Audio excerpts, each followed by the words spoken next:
Sylhet city কর্পোরেশনের ৩৩ নং ওয়ার্ডের অন্তর্ভুক্ত খাদিমপাড়া এলাকার গুলশান সোসাইটি মসজিদের নির্মাণ কাজ ও ভূমির মূল্য পরিশোধের জন্য আর্থিক সহযোগিতা প্রয়োজন। মসজিদের জন্য নির্ধারিত ক্রয়কৃত জায়গা বাবদ প্রায় ১৫ লক্ষ টাকা এখনও বকেয়া রয়েছে। এই এলাকায় প্রায় ২০০ পরিবার আছে।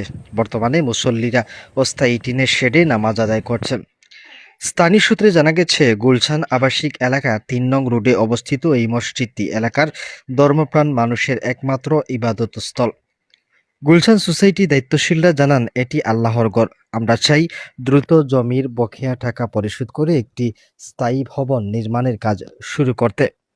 আপনাদের সামান্য সহযোগিতা আমাদের এই স্বপ্ন পূরণ করতে পারে। বিসমিল্লাহির রহমানির রহিম। আসসালামু আলাইকুম সম্মানিত সুধী। এটি আমরা যেখানে অবস্থান করছি এটা হচ্ছে সিলেট সিটি কর্পোরেশনের ৩৩ নম্বর ওয়ার্ডের খাদিমপাড়ার ৩ নম্বর রোডের গুলশান আবাসিক এলাকায় অন্তর্গত গুলশান সোসাইটি মসজিদের সামনে আমরা দাঁড়িয়ে আছি। এই এলাকার আশেপাশে প্রায় ২০০ ঘরবাড়ি রয়েছে। এই এলাকার যারা বাসিন্দা রয়েছেন তাদের আশেপাশে মসজিদ না থাকার কারণে আজান হলে নামাজে যেতে যেতে মসজিদের নামাজ শেষ হয়ে যায়, যার কারণে এই এলাকার মানুষজনের কথা চিন্তা করে এই জায়গার যিনি মালিক ওনার কাছ থেকে আমরা জমিটি মসজিদের জন্য আমরা খরিদ করি। যে মূল্য নির্ধারণ করা হয় সেটা থেকে আমরা একটা অংশ আমরা প্রদান করি। সেখান থেকে প্রায় ১৫ লক্ষ টাকা বকেয়া রয়েছে। তো মসজিদের আমরা অনেক কাজ অনেকটা এগিয়ে গিয়েছে। আমরা মসজিদ আপাতত আমরা টিন দিয়ে নির্মাণ করে কাজ শুরু করেছি এবং জায়গার যেহেতু আমরা বিভিন্ন দাতা সংস্থা রয়েছে, তারা মনে করে যে যদি এই জমি ওয়াকফ করে মসজিদের নামে দেওয়া হয় তাহলে ওনারা মসজিদটি পুরো মসজিদ নির্মাণ করে দেবেন।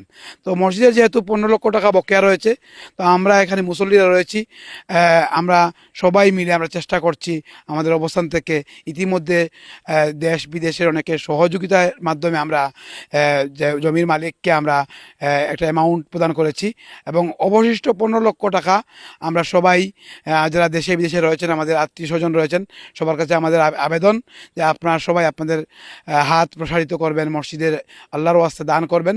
আমরা এই মসজিদের জায়গাটুকু আমরা খরিদ করে সেখানে আমরা একটি মসজিদ নির্মাণ করব। আমার অনুরোধ থাকবে, আসুন আমরা সবাই দেশে এবং বিদেশে যারা রয়েছেন এই ভিডিও শেষে ব্যাংক অ্যাকাউন্ট, ইসলামী ব্যাংক জিন্দাবাজার শাখার অ্যাকাউন্ট নাম্বার দেওয়া হবে। আপনার সেই নাম্বারে আপনাদের তৌফিক অনুযায়ী ১০,০০০, ২০,০০০, ৫০,০০০, ১ লাখ, ২ লাখ টাকা করে আপনারা দিয়ে বা ৫ লক্ষ টাকা যে যতটুকু পারেন যার তৌফিক দিয়ে সহযোগিতা করবেন। আমরা আজকে একত্রিত হয়েছি, এখানে একটা মসজিদ নির্মাণ হয়েছে।